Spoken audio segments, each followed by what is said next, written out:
Welcome to episode 30 of Terese Talk. I'm your host, Terese Main.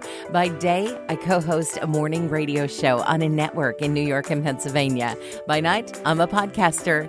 If you're a woman like me who loves Jesus and wants to serve her family and community a little bit better, you're in the right place. If you've ever looked back on your life in awe of where you were and where you are now, you can relate to Ann Wilson. It was a horrific tragedy that showed her where God wanted her to be, and now she's walking in His will. Maybe you've heard her song, My Jesus, on Family Life. She had no idea it would take off like it has. I mean, I knew that the song it was very precious to my heart, and I knew that part of it. Like, I knew that God was in it somehow, some way. But I just remember the night that the song released. It released at like midnight on April 16th. I was in my apartment by myself with no one else here. And I remember just feeling all these different emotions. And I prayed to God, and I was like, God, I'm releasing this song to you, and I'm also releasing it to the world. But I'm releasing it to you, and it's up to you. You can do whatever you want with it. Like, I'm your vessel. You use me in the way that you want to use me. But this song belongs to you. And I had done everything I could on my part, worked on the song, done the production stuff, and it was kind of up to the Lord to take it where He wanted to go with it. And that's what He did. And so I'd never imagined it in a million years, but I'm so grateful for the way that God is using this song to impact people. It's so humbling for me to be a part of, and it's just such a gift that I can just spread the gospel through this song to people. It has been so amazing. And you didn't always know that you could sing or do music, and it was kind of this life circumstance that kind of made you aware of all that. Would you share this story with us? 4 years ago, June 7th, 2017, my brother Jacob died in a car accident at the age of 23. He was absolutely amazing. My best friend, my protector, my big brother, my everything in a person. And when he passed away, it was very hard for me to process all these emotions. He died on impact in a car accident. So me and my family did not know until the police came to our house like 4 hours after they had already cleaned up the accident.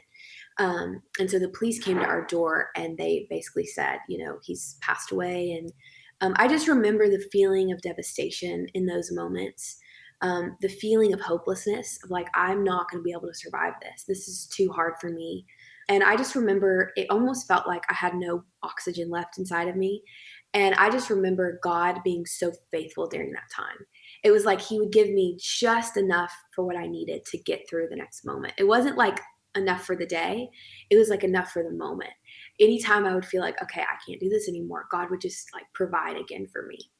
And so during that time, what really was super amazing was that I just had this desire to worship God. It was just this like weird thing that I was like, you know what? I just want to worship the Lord. And so it was actually almost like worshiping God was my medicine in that time. And so if I was feeling depressed or anxious or whatever, I would go down to the piano downstairs and just worship the Lord and sing to Him. Up until that point in my life, I wanted to be an astronaut and work for NASA. And so that was kind of my goal in life, was to work for NASA and be an astronaut and study the stars and go to space. And I was very into math and science growing up. And so just that was my dream. That was like what I was going to do. And so for me to kind of have this different desire in my heart was very weird for me. But it was just God kind of exchanging the two. He was like giving me this desire to worship Him and taking out the desire to be an astronaut and work for NASA. So anyway, I was just worshiping downstairs. My mom overheard me, and she was like, Ann, I didn't know that you sang. And I was like, I don't sing. I'm just worshiping God. Like, I'm just right now having my quiet time. And I was almost like a little frustrated that she came in the room like that. And like, cause I was, like when you're kind of embarrassed, I was like, you just heard me sing, and like, I don't sing. And so I just like, I was kind of taken off by that. And I was like, I don't really sing, Mom. Like, I'm honestly just trying to worship God right now. And she was just like, Ann, would you be willing to sing at Jacob's funeral? And I was taken off by that. And I was like, Mom, I don't think there's any way I could ever do that. But I prayed, and I locked myself in my room, and I said, God, if you want me to do this, then let me know. And sure enough, He let me know that that's what I was supposed to do. And so I sang for the first time in front of anyone at my brother's funeral in front of 1,200 people. And it was in that moment on stage where I walked up on the stage to sit down at the piano where I heard God's voice, and he said, "And this is what I'm calling you to do. I am calling you to praise and worship my name." Like that was word for word what he said to me. And I just remember being so overwhelmed by God's goodness in that moment. And I was like, this is literally what I'm called to do. Like, this right here is my purpose. This is why God created me. And it was just that moment of like, wow, I don't like it was just there was no words to describe how amazing that moment was. And as I was carrying the weight of grief, it was also like now I'm like carrying this new passion that God had kind of told me and this purpose that he had revealed to me for my life. And it was an amazing moment. But it was also like it was just overwhelming in so many ways. And I just remember just kind of being like, God, I don't know what this looks like. I don't know what you're going to do with this, but I continued to just trust him. And that's all I could do was just give him my everything. And he started to open doors for me and started to connect me with people and then started to kind of really reveal to me what this whole path was going to look like for me. Let's talk about your family some, because after such a traumatic incident, a lot of families don't come through it on the other side. How's your family doing? We're doing great. We are very close to the Lord, thankfully. We chose the path to seek the Lord during tragedy. And that's very hard. A lot of people don't do that. But we chose to say, you know what, God, despite all of this, we trust you because we know that Jacob is with you. And you actually loaned Jacob to us for 23 years. Like he belongs to you. He was kind of on a loan to us. And so we just have trusted God through this whole season and through this whole journey. And we've really just put our whole faith and trust in him. And I mean, it's very hard still. It's not like it ever really gets easier. I don't agree with the saying that, the more time that goes by, the easier it gets. I really do believe that you just have to learn how to live with it. And you have to learn how to just accept the fact that it is what it is, but we can rejoice in knowing that he's in heaven. And I think that that's what gets us through every day, is knowing that we're going to get to spend eternity with Jacob again. And so it's not always easy, but we do really try to be intentional about our relationship with God and our relationship with our family so that we can make sure that we're holding each other up when we each have our moments of depression and all those things. Yeah, grief is one of those things that you don't get to schedule. All of a sudden it just kind of comes over you. How do you remember Jacob? Honestly, I look back on his life and I'm so thankful. Like, I'm so thankful to God that I had him for the years that I did. Like, I would not trade him like for anything. Like, when I look back onto my life and I'm like, okay, this is who my brother was. I'm like, wow, God, you gave me the most incredible brother that I could have ever asked for. And I look back on him with just so much joy. He was such a light in my life, and he taught me so many things that I didn't even realize he was teaching me. And he would lecture me about things. He was like a well of wisdom.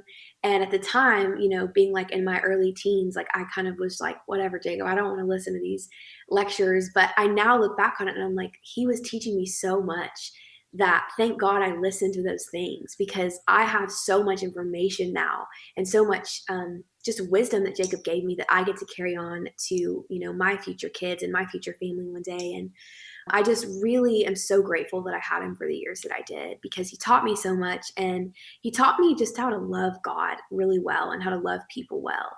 And those are two things that I don't know how much better it gets than that. And having a brother that would protect me the way that he did and would love me the way that he did. And I am just so grateful for him.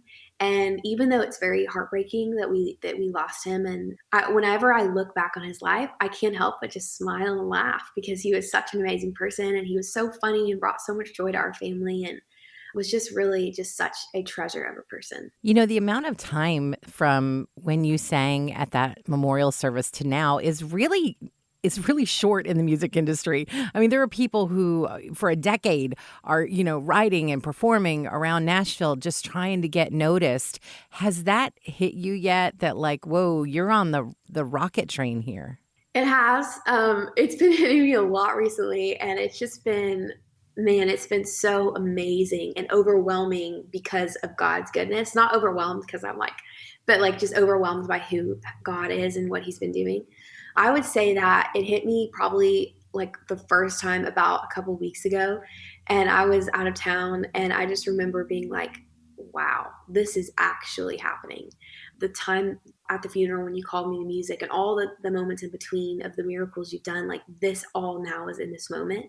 It's just been really amazing to see like these prayers answered and these things happen. Like talking about tours that I want to go on, you know, with other Christian artists, and then them happening like within the next month, and just all these different things that God is just doing in my life right now that I am just so incredibly grateful for. It's just been so amazing and so fulfilling.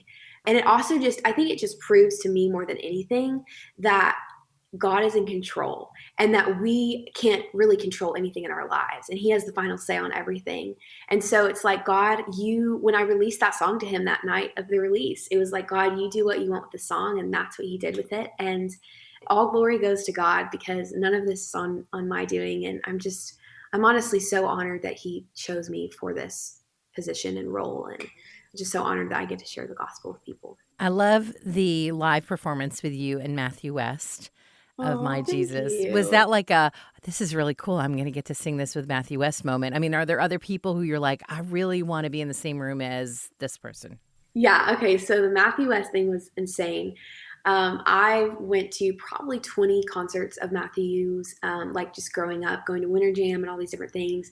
And so that was amazing. And we actually wrote the song My Jesus together. And so I had already known him prior to that video, but that was such an amazing moment.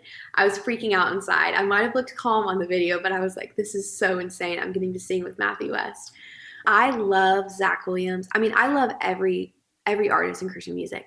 But Zach Williams and Lauren Daigle and oh my goodness, For King and Country and Casting Crowns and Mercy Me, honestly, every group, I'm like, I just pray one day that I can even just meet them or get to sing with them would be absolutely amazing. But Zach, I think Zach specifically, just because his vibe is very similar to mine musically, and we both like love country music and we love this southern rock feel, and so that would be a dream come true for me. He's really tall. I'm only Right. 5 feet tall, and I actually met him a couple weeks ago, and I was like looking up the whole time because he's so tall. I want to ask you about a moment. You mentioned that when you were sitting at the piano at the memorial service for your brother, that God spoke to you. Was that like an audible voice of God moment? It was, yeah, it was. I'd never had one of those moments before, and that was kind of the first audible moment and this just feeling of like peace, overwhelming peace. It was kind of like peace was kind of like encompassing me and hugging me almost, and it felt like very. I just felt the Lord's presence in that moment, and I heard His voice, and that was pretty amazing for me. For you, writing or recording or live performing, which would be your ranking? Okay, so my favorite would be live performing. Um, I love getting to sing my songs and worship God together with people and meet people and all that kind of stuff. That's my favorite part. Then my second favorite would be recording. I actually love the process of recording songs and working with the producers on production. I didn't really know that I even would be interested in that because I didn't grow up wanting to do music. And so when I started working on recording My Jesus and the other two songs and some songs that are coming out later this summer, it was kind of like I just didn't really know for sure if I was going to like it. And I fell in love with it. And so I started working with the producers and sitting down with them and giving them ideas on things and adding in, banjos and dobros and all these Kentucky instruments. And so that's probably my second favorite one for sure. And then I love writing too. But the other two definitely are my favorite other than writing. So tell us about the next song that's coming out. Okay, so we're actually doing a live EP live from Nashville. And so that'll be out in August. And so it'll be the 3 songs that are already out, just different versions, and then a cover of Boondocks. I don't know if you know the song Boondocks. It's a country song by Little Big Town. It's super fun. And then actually, this is like my favorite song I've ever written in my life. It's called No Place Like Home. And it's about me and my brother's memories at our farm together and how we would go on the weekends and spend time together on the farm and hike on these mountains together and listen to music together and just spend quality time together. And every single time I sing it, I cry my eyes out. It is so emotional, and it's such a beautiful song of our time together on this earth. And that song will probably forever be my favorite song that I will ever write. It's absolutely amazing, and I'm so excited to share it with the world. If you've enjoyed this episode of Terese Talk, be sure to subscribe and look for the next episode on Tuesday morning. If you really loved it, consider making a gift to Family Life, the ministry this podcast is a part of. Just go to familylife.org and find out more about what we do. Did you know Family Life offers a variety of podcasts? Get up to date with Family Life news or enjoy some family time with Family Life Kids. There's The Sunny Side, a Family Life original podcast that shines the light of Jesus, and 10 Minutes With, an interview program with faith-based artists and speakers. They're all free and on demand at familylife.org/podcast.